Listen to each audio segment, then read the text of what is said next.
Something you mentioned in there, that's the first time I've heard you say it, the idea that if you are from a foreign country studying specialties that are important to us, that maybe you should get some, would it be better to describe it as visa preference?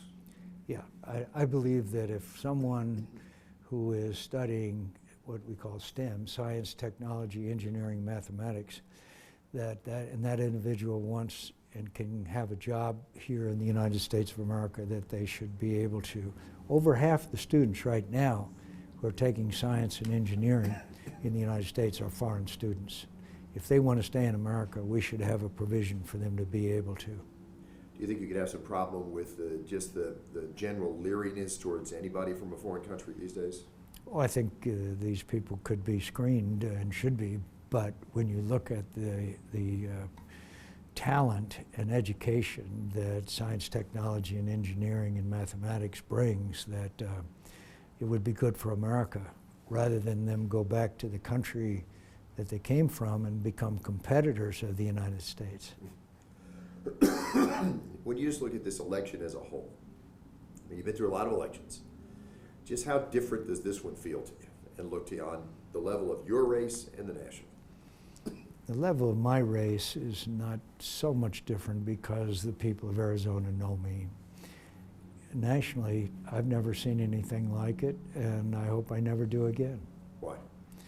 I just think the tenor of the debate is not good for those who seek public office. You shouldn't call people liars. You shouldn't talk about the size of their hands. You shouldn't. We should be respectful. Look, we can be tough. It's not beanbag, and I'm tough. But to disparage people's character is just, it's not good for the process. And I've talked to a lot of young millennials who are completely turned off by this campaign, by both sides. Well, now, as you know better than I do, your Republican, your opponent continually criticizes you for supporting Trump. What do you say to that?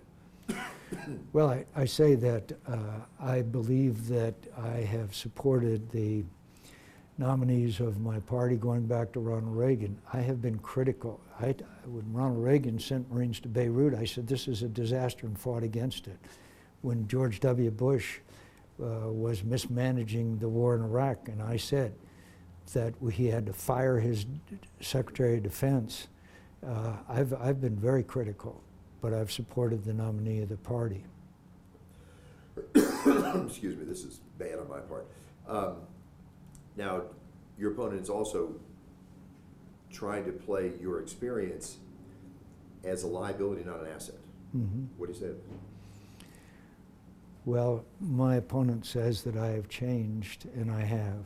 I've become much more effective over the years as chairman of the Armed Services Committee. Here in Tucson, and we were able to get the road realignment so that Raytheon can expand their work and hire thousands more. We have a new runway at Tucson International. We have been able to get the Yuma Heritage Crossing done in southern Arizona, which has been remarkable. I've been able to keep the A-10 at Davis Mountain.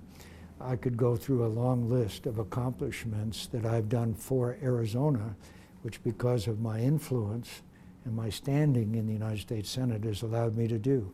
I was not nearly that influential years ago.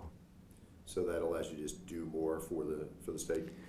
I would be glad to list a long list, beginning with a fish hatchery up in Mojave County, down to getting money for the wash in Nogales, to expanding the ports of entry, to I-11, which will be a corridor that someday will reach all the way to Canada. All of those I was responsible for, not to mention the work I've done for our veterans.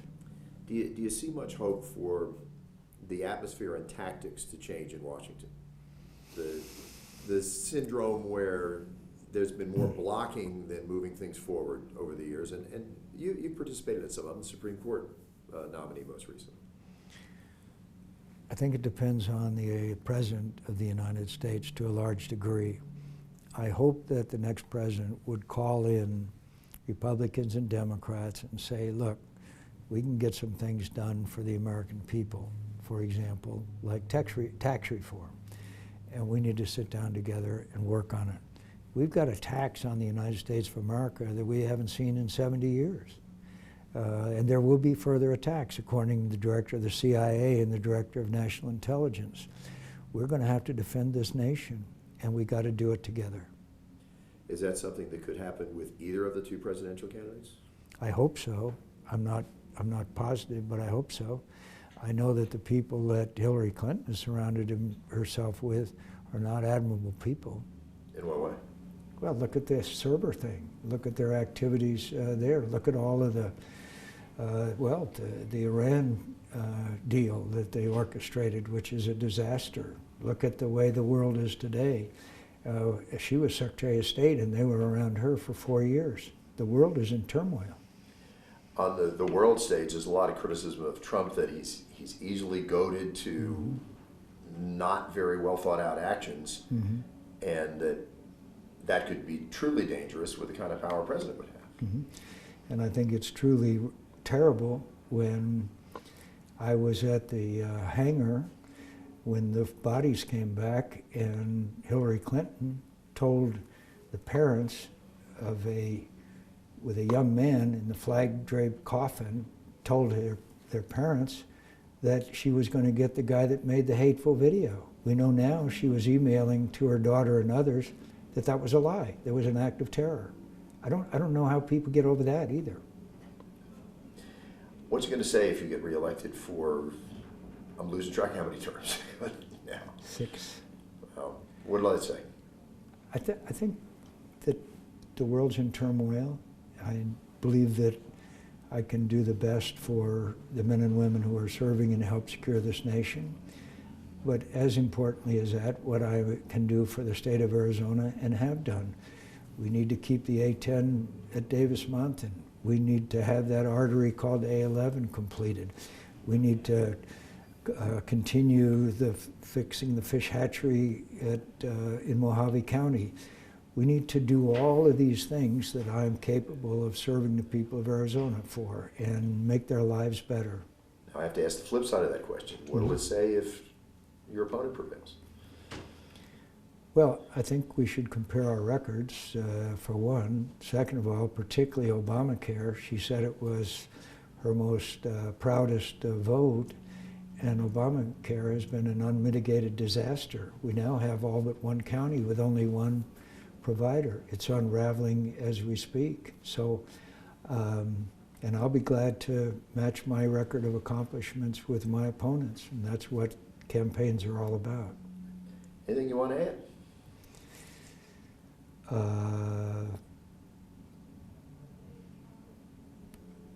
No, I guess I could say that I take nothing for granted. I'm confident, but anybody who can predict the ups and downs of this campaign is certainly a lot smarter than I am.